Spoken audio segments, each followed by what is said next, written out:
The Galactic Council chamber fell silent as Ambassador Crix of the Valerian Empire delivered the final verdict. His crystalline form shimmered with cold indifference as he spoke the words that would seal the fate of an entire species. The Tender, he announced, his voice echoing through the vast hall, are hereby classified as a failed evolutionary experiment. Their inability to develop natural defenses, their excessive emotional vulnerability, and their dangerous empathic abilities make them unsuitable for membership in civilized space. All aid programs are to be terminated immediately. Around the circular chamber, representatives from 47 different species nodded in agreement. The insectoid creche clicked their mandibles approvingly. The gaseous ephemerans pulsed with satisfaction. Even the usually compassionate Lyrans remained silent, their feline features impassive. Captain James Mitchell watched the proceedings from the human observation gallery, his jaw clenched in barely contained fury. Beside him, Commander Elena Rodriguez placed a warning hand on his shoulder. "We can't do anything here, Jim," she whispered. "We're the newest members. We have no voting rights yet." "Then we're about to break some rules," Mitchell replied. The Tender were unlike any species humanity had encountered in their brief 5 years among the stars. Native to the peaceful world of Tendera, they resembled slender humanoids with opalescent skin that shifted colors with their emotions.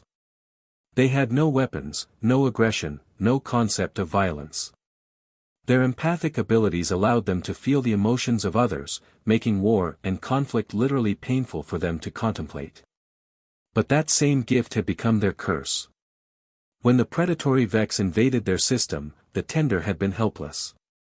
They couldn't fight back without experiencing the agony and fear they inflicted. Within weeks, their population had been decimated.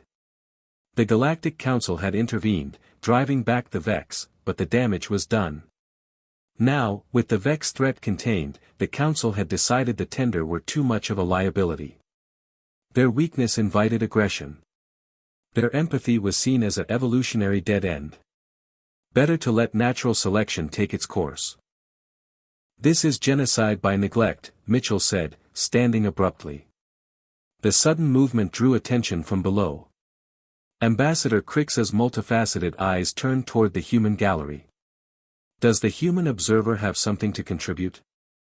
Mitchell knew he was about to end his diplomatic career, possibly start an interspecies incident.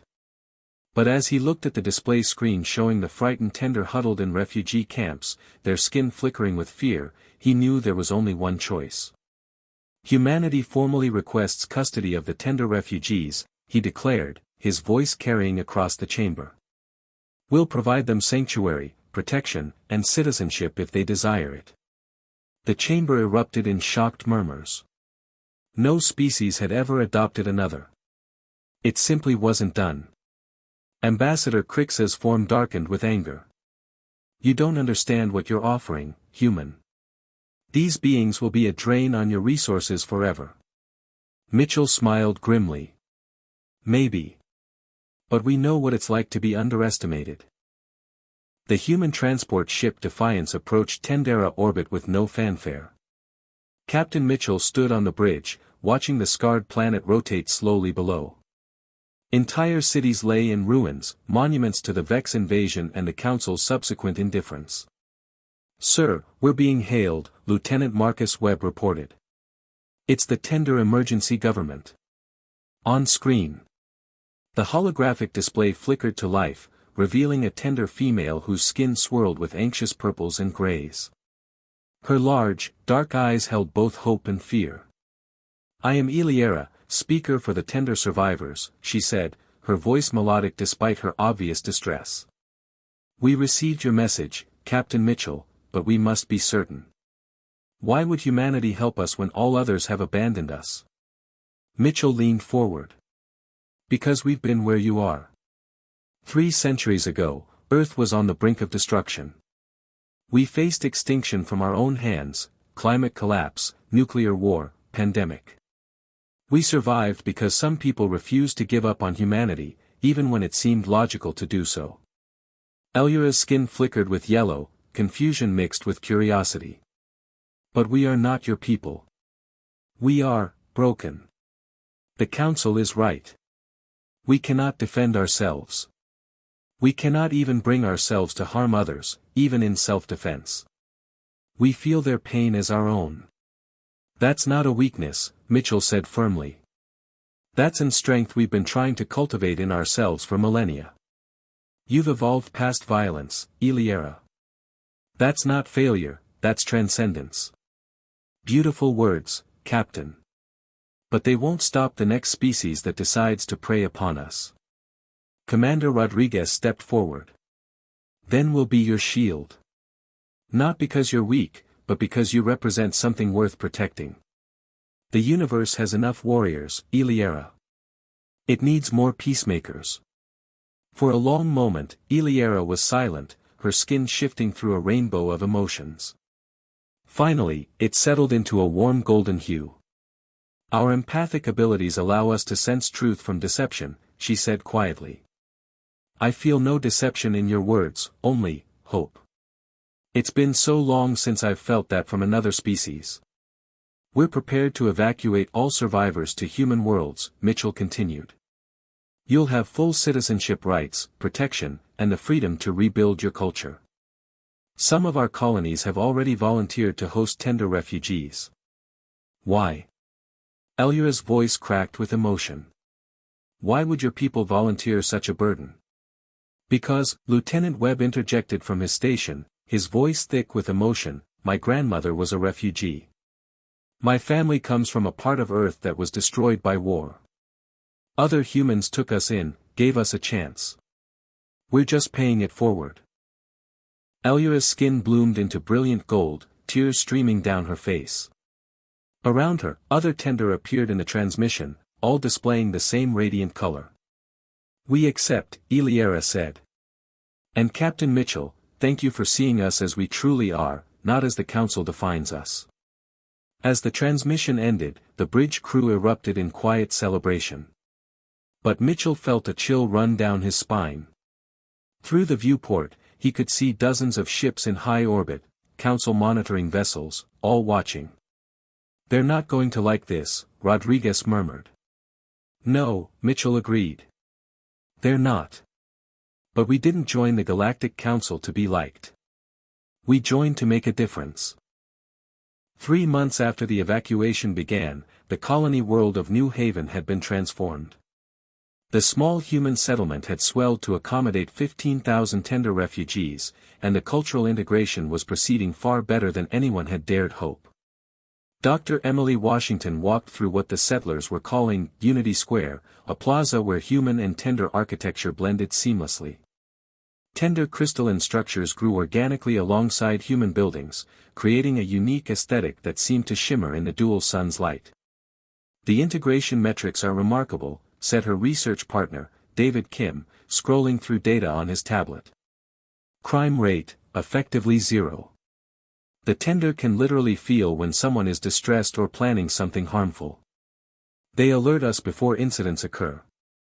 Emily watched as a group of human children played with tender younglings, their laughter universal despite the species barrier.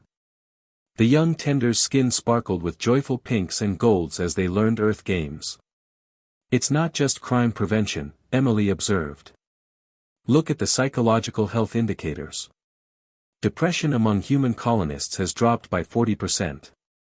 Anxiety disorders are responding to treatment faster than ever. The tender's empathic presence is therapeutic. A tender male approached them, his skin displaying the calm blue of contentment.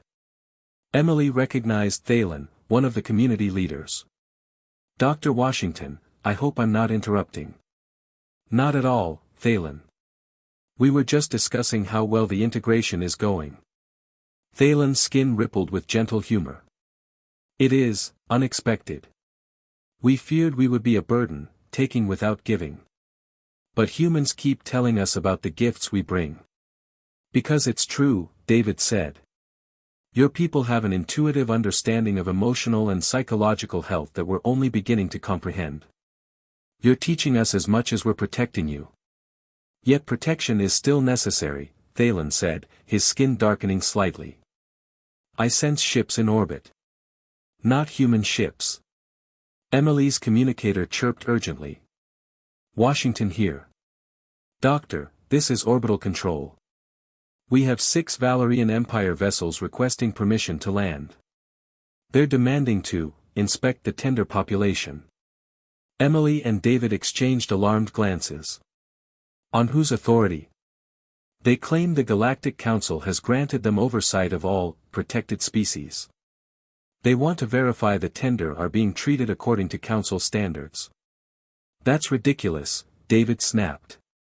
The Council abandoned them. Thalen's skin had turned a deep purple, fear mixed with anger. The Valorians were among the most vocal opponents of our survival. They see empathy as an evolutionary weakness to be eliminated. Emily made a decision. Orbital control, deny the landing request. Tell them the tender are under human sovereignty now, and the Council has no jurisdiction here. Doctor, that could cause an interstellar incident. Then we'll have an incident. Washington out. She turned to Thalen. I need you to gather your people in the community centers. Keep them calm. Whatever happens, you're under human protection now. As Thalen hurried away, his skin flashing with worried patterns, David grabbed Emily's arm. You know what you just did, right? We've basically told the Galactic Council to go to hell. I know, Emily replied, watching the sky. But we didn't come to the stars to abandon our principles. The tender trusted us. Now we prove we're worthy of that trust. Admiral Grace Thompson stood on the bridge of the UES Resolute, humanity's newest and most advanced warship. Through the viewport, the Valerian fleet hung in space like predatory birds, their crystalline hulls catching and refracting starlight in cold, sharp patterns. Admiral, the Valerian commander is hailing us again, the communications officer reported. Put him through. The holographic display showed Commander Crix, his crystalline body pulsing with barely contained aggression. Admiral Thompson, your continued defiance of Council authority is noted and will have consequences. Stand aside and allow our inspection teams to land. No, Thompson replied simply. Crix's form flared with angry crimson light. You humans continue to demonstrate the same foolish attachment to inferior species that will ultimately doom you. The tender are evolutionary failures. By protecting them, you weaken your own species. Commander, let me tell you about a human concept called compassion, Thompson said, her voice hard as steel. It's not weakness. It's what separates civilization from barbarism.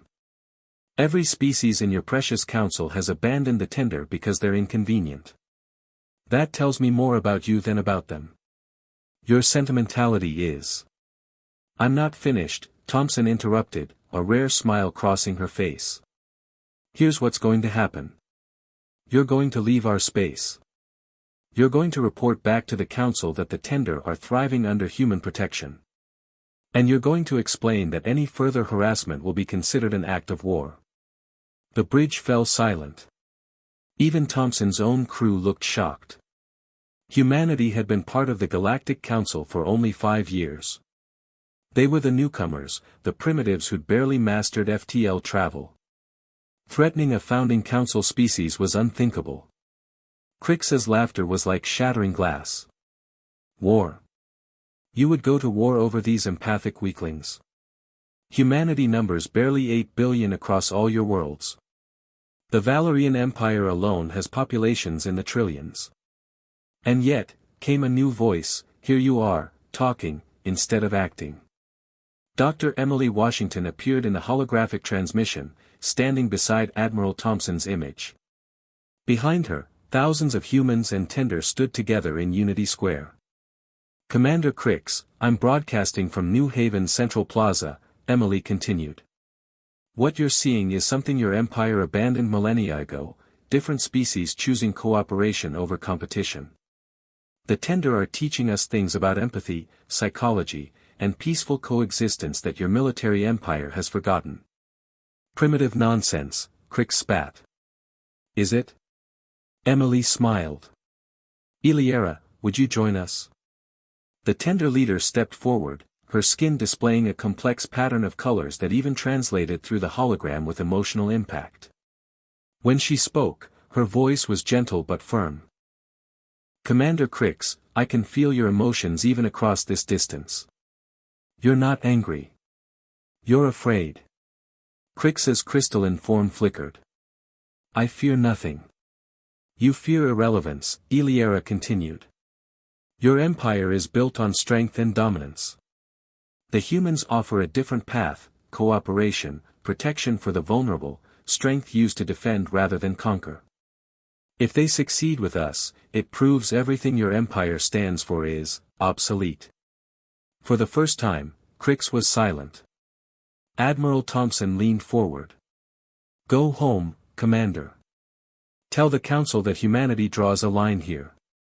The Tender are under our protection. Any species that respects peace and cooperation is welcome in human space. Those that don't, we'll deal with them." After a long moment, Crix's form dimmed. "You've made an enemy today, Admiral." "No," Thompson replied.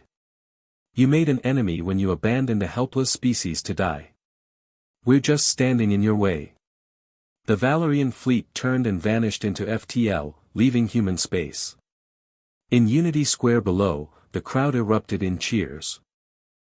18 months after the Tender evacuation, New Haven had become something unprecedented in galactic history, a genuine multi-species society.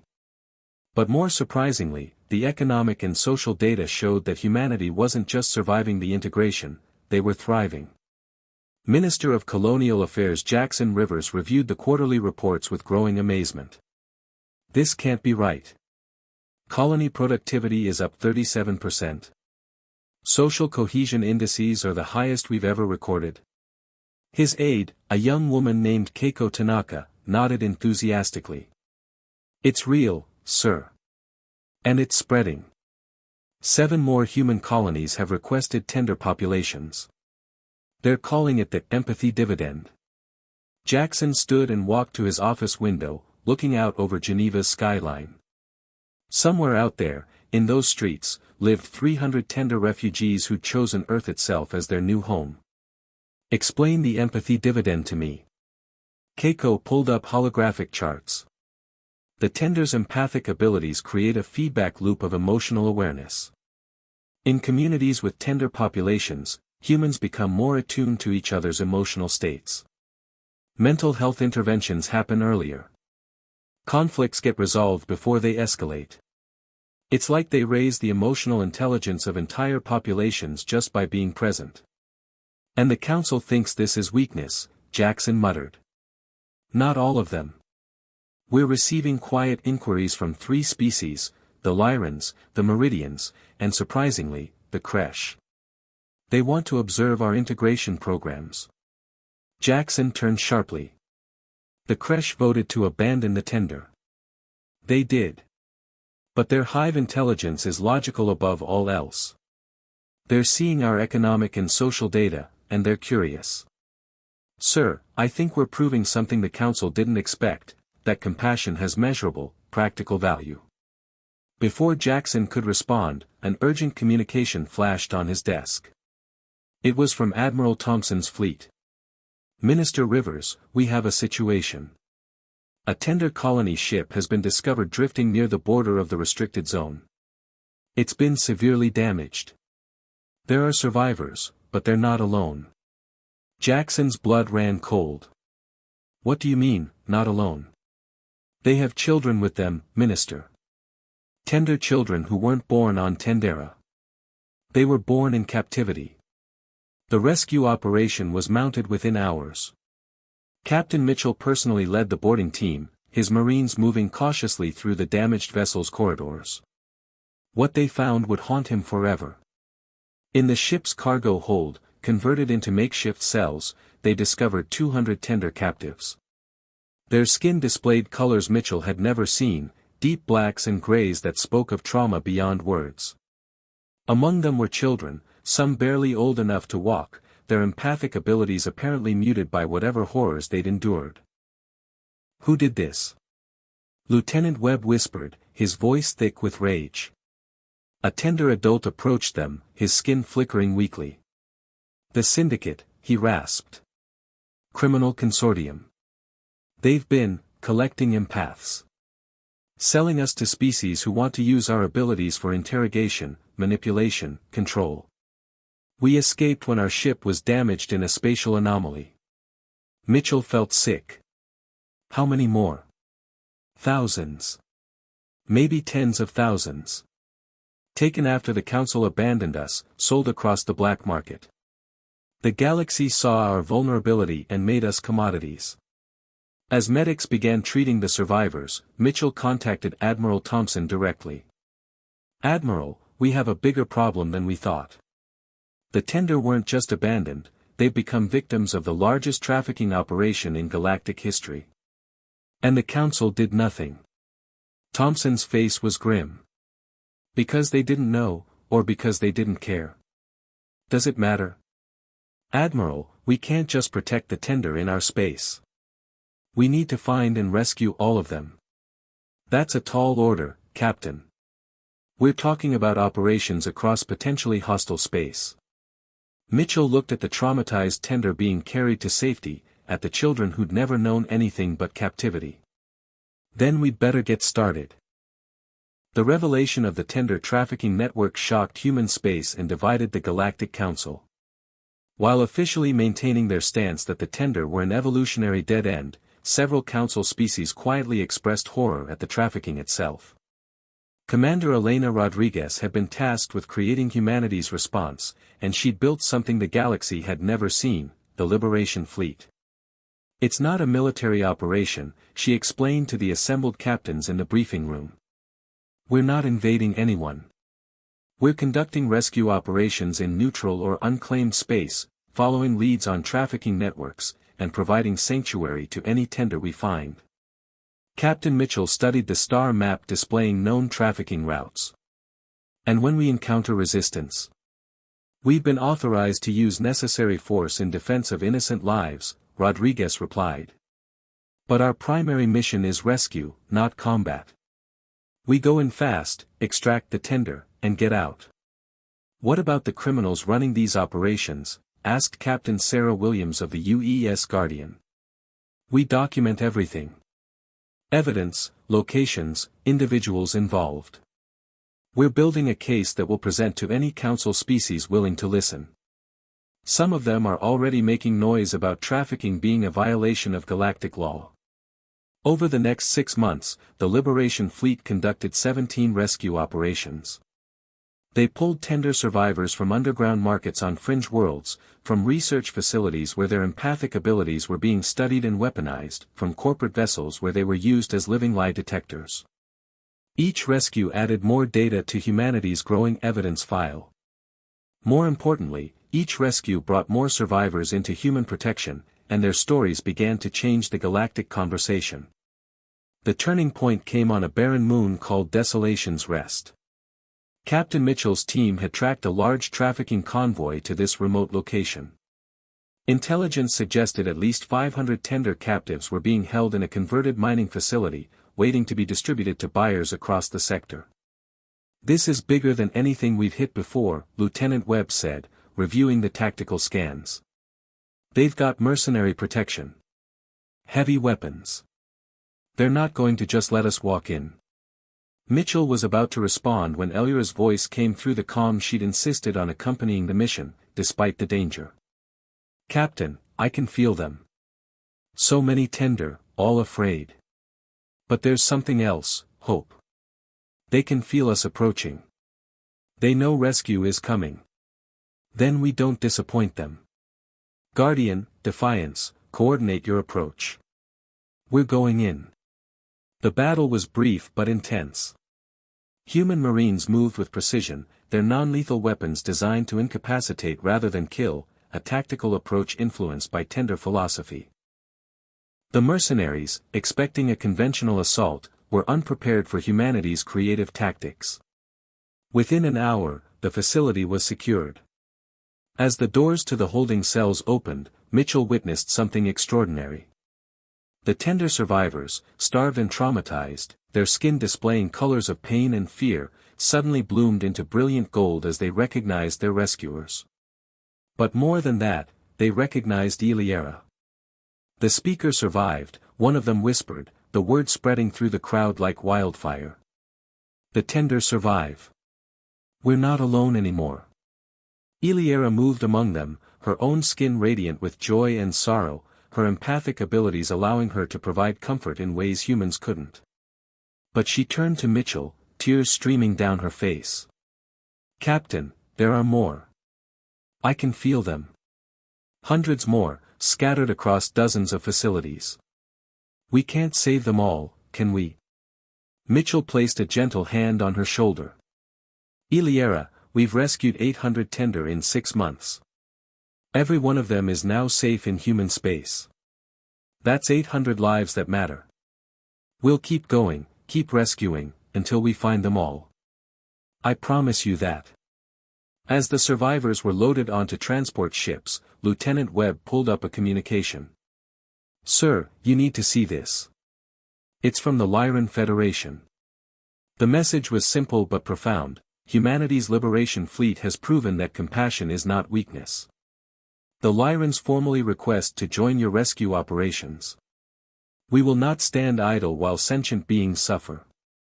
Within a week, 3 more species joined the effort. The tide was beginning to turn. 2 years after the initial evacuation, representatives from 14 species gathered on New Haven for an unprecedented summit. The venue wasn't a formal council chamber but Unity Square, where Tender and humans mingled freely, a living demonstration of successful integration. Ambassador Crix of the Valerian Empire was notably absent, but his deputy, a younger Valerian named Thyra, had come against direct orders. She stood in the plaza, her crystalline form reflecting the complex patterns of light and color from the Tender citizens nearby. I've never seen anything like this, Thyra admitted to Captain Mitchell. In my empire, we measure strength by dominance. But here, strength means protecting those who need it, Mitchell finished. Turns out that builds a different kind of power. Dr. Emily Washington presented the integration data to the assembled delegates. The numbers were irrefutable. Colonies with Tender populations showed improved mental health, decreased crime, increased productivity, and higher citizen satisfaction. The empathy dividend was real and measurable. But it's not just about economics, Emily explained. It's about what kind of galactic civilization we want to build. One based on exploitation and survival of the fittest? Or one based on cooperation and mutual support? A Lyran delegate, her feline features thoughtful, stood. The ancient philosophies of many species speak of empathy and compassion as virtues. But we forgot them as we reached for the stars. Perhaps we needed the humans, and the Tender, to remind us.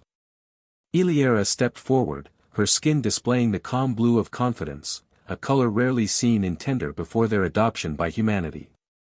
My people were dying, she said simply. Not just physically, but spiritually. We believed our empathy was a curse, a weakness that doomed us.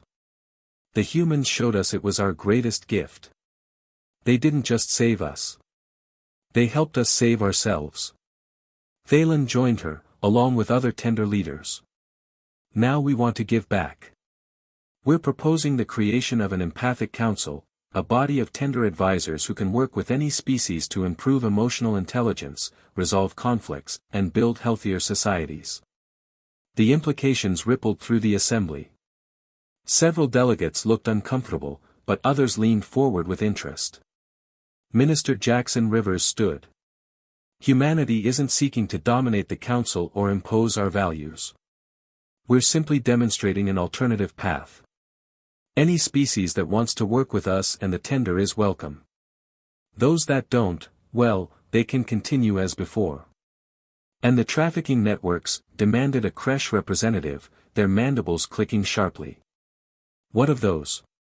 Admiral Thompson activated a holographic display showing a vast evidence file.